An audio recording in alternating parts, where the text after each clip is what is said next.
procurador está el auxiliar departamental. El auxiliar departamental ahorita no está en funciones, está de vacaciones y está ahorita como encargado, el compañero tampoco está. Entonces yo soy la que me quedé a cargo estos 2 días que no va a estar el compañero lo llaman la figura que representa el procurador, es el auxiliar departamental de Sololá, así lo dicen, y es Ovidio Pazval, es el que es titular de aquí de Sololá. Ovidio Pazval. Val. Ajá.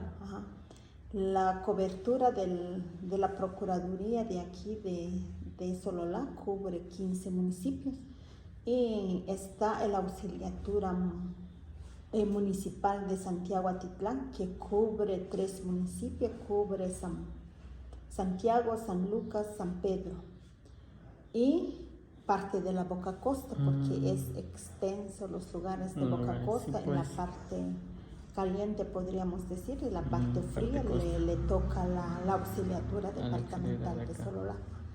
La función primordial que se da aquí en la auxiliatura se recibe todo tipo de denuncia presencial, anónimas y de oficio. Y se ve también, se hacen las diligencias, las investigaciones donde se presume pues una violación a los derechos humanos. Si bien se sabe de que toda violación de los derechos humanos es cometido por un funcionario público. No es así lo que se dan los problemas entre particulares, se pueden llamar que son delitos o son faltas. Y el acompañamiento que se le da a los grupos de personas, las acciones que se dan al nivel de la institución, se les orientan las personas, son las acciones que nosotros hacemos, se les orienta a las personas, una de las acciones que son las orientaciones, porque no amerita a aperturar un expediente que sea de competencia, porque son entre particulares. Se da también en los acompañamientos en cuanto a las mesas de diálogos, en los conflictos que se da a nivel de departamento y entre grupos. Y esos conflictos son los que resultan ser las mediaciones que se dan dentro de la auxiliatura. Están también las acciones de prevenciones. Y las acciones de prevenciones son aquellas acciones donde se prevé una violación a los derechos humanos en las acciones que es cometido por funcionarios públicos. Y también están los que son los mismos las funcionarios acciones es que alteran, digamos. Sí, digamos de que cuando hay digamos de que cuando hay cuestiones de despidos o cuando hay acciones cuestiones internas de cada institución, entonces ya sea privado o público. Entonces la institución busca cómo prevenir esas acciones a que llega. ¿Ustedes los orientan también? Sí, se orienta todo. Y luego están los que son de competencia, las acciones de competencia, donde específicamente está denunciado un funcionario público. Entonces el funcionario público es donde se hacen todas las investigaciones, se pide informe circunstancial, se les visita, se entrevistan a los que son afectados y todo eso. Y es como armar un expediente completo de violación. Ya directamente de una violación persona. Y dentro de la investigación es allí donde se ve si es de violación lo que se está investigando o si no sea de violación, de recomendación, se recomienda al funcionario público a cambiar las acciones, pues, como para que no sean violatorias las acciones de esa persona. Como correctivas, digamos. Ok, No sé muchas gracias. no sé ¿Alguna duda acerca de eso? Yo tengo una pregunta. ¿Ustedes cómo manejan cada denuncia que se les viene? Ya sea anónima. Las acciones, Se diligencia como cualquier tipo, como toda denuncia. Se investiga cuando es anónima, se investiga, se constituye en el lugar, se hace la visita in situ, lo que siempre maneja la institución del procurador. Se visita porque a veces las personas cuando denuncian, a veces anónima o telefónicamente. Entonces, como institución, lo que se hace es que se llega al lugar, se constatan si los hechos denunciados son verídicos o no. Entonces, se da el seguimiento a la investigación de la denuncia. Eso es cuando son anónimas. Y cuando son, digamos, de oficio, si nosotros miramos una cuestión en el Facebook o en el diario, en la prensa, de que en tal lugar hay una situación violatoria, igual se investiga. Ustedes pueden intervenir, aunque la persona o el afectado ponga una denuncia, no importa, ustedes van y investigan. Esos son los de oficio. De oficio. Esas son las acciones que tiene el procurador, o sea, que sus funciones, que es constitucionalmente de que él tiene manejo lo que son de oficio. Y los que son anónimos y los presenciales, como se vienen acá, se recibe la denuncia con datos de las personas y con los afectados y hasta incluso a veces hasta con testigos, es como denuncia formal. Licenciada, perdone el abuso, fíjese que a nosotros nos piden un ejemplo. Sí es un ejemplo, ¿verdad? Algún ejemplo relevante que haya. Relevante que ustedes hayan tenido. Es posible que ustedes nos puedan brindar uno. Omitiendo nombres y todo. Sí, omitiríamos los que son nombres para pues, no perjudicar. Como ¿qué caso? ¿Un caso relevante? Algún caso así. Un caso que haya sido extraño, por llamarlo relevante así. y que hayan intervenido ustedes. ¿Copia de todas las acciones o solo es Solo una pequeña narración de cómo fue el caso y cómo lo trataron? Si tuvieran alguna copia, pues nosotros le agradeceríamos pues bastante, ¿verdad? Porque tenemos que presentarla el caso. El caso donde intervinieron. Un pequeño caso que ustedes tengan, como igual tenemos que presentar un caso, ¿verdad? Entonces, si usted tuviera algún caso, pues tal vez actual que se haya resuelto, que usted nos pudiera brindar. Reciente de los míos ustedes lo que necesitarían es un caso de impacto, digamos. Exacto. Es un caso de que sea un caso de impacto. Y yo entre mis acciones que he realizado hasta ahorita no he tenido casos de impacto, son casos así meros, digamos, rutinarios, sí, de rutina.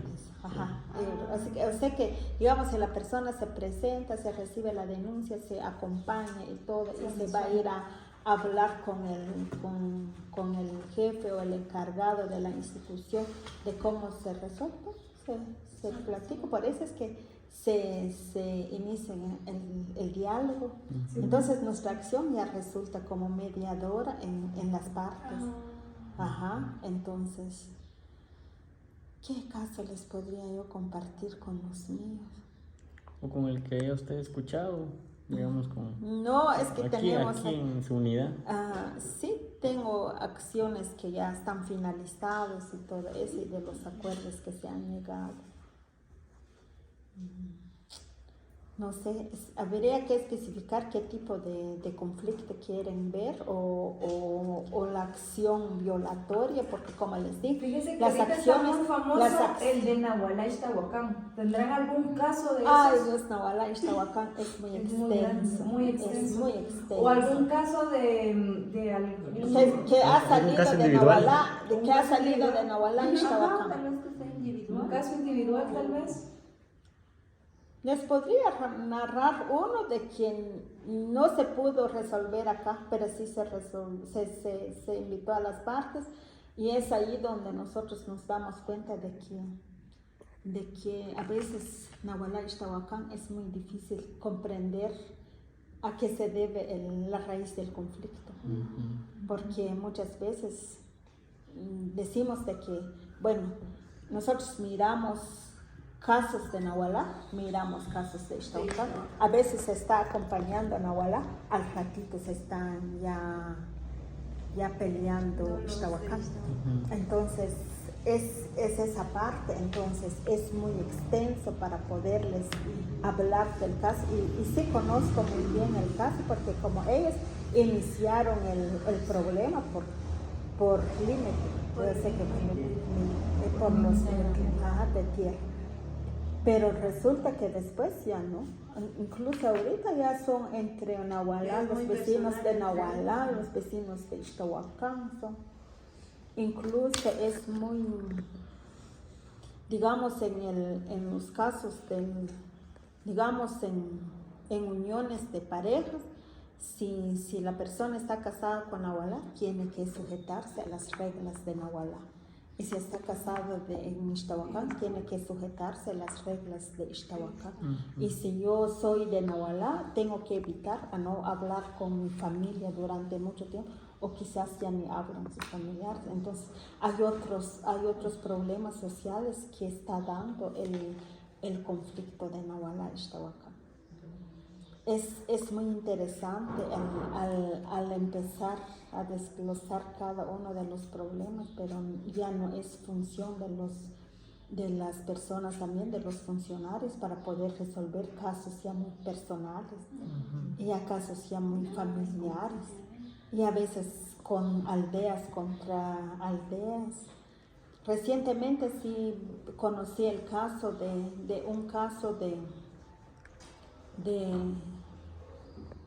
tengo el expediente de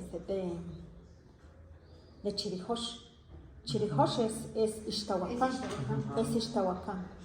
Se presenta la señora acá indicándome de que ella desde enero no ha tenido acceso al agua potable.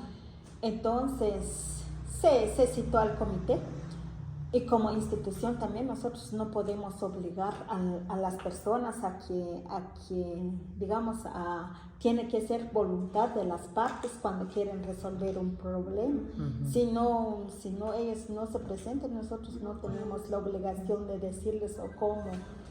Entonces, en el caso se citó al comité, escuché al comité, y ¿qué me vino a decir el comité? Sí, se vinieron eran 11 personas, se presentaron aquí, pero el comité traía un acta de la comunidad donde ellos hacían ver de que las personas, si tienen agua potable, ellos no tienen por qué negociar ese derecho de agua. Y lo que estaba peleando la señora, porque uno de los hermanos de ella había obtenido el derecho del agua potable porque ha venido haciendo sus jornales, había pagado, había dado de todo, pero dentro del reglamento de ellos no se podía acceder a una hermana. Tiene que ser a la misma familia del señor, que sean los hijos.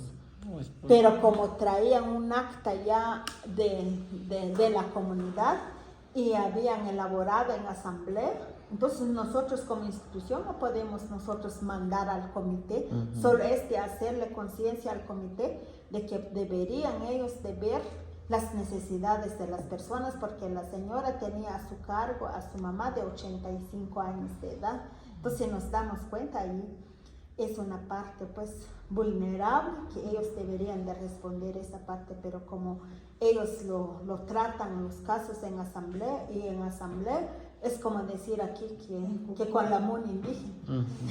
Entonces uno como institución pues no puede pelear con la comunidad. Entonces puede ser de que las personas no se les dé ese espacio, pero ellos tienen reglamentos internos que la institución no puede decir, bueno, pues miremos de otra manera. No se puede, entonces no se puede obligar. Entonces quedamos en de que se les habló a los comités, yo les hablé, les hice conciencia de que deberían, lo que ameritaba ahí es de que ellos tenían que digamos, como cambiar el reglamento, hacer un poquito más accesible, pues, de que cuando son casos así deberían de dar opción, hasta incluso en otras comunidades lo que hacen, no, se deben de tantos jornales, se deben de tantas cuotas y todo eso. Entonces se le podía resarcir de esa manera, pero el comité ahí muy perfecto dijo que no.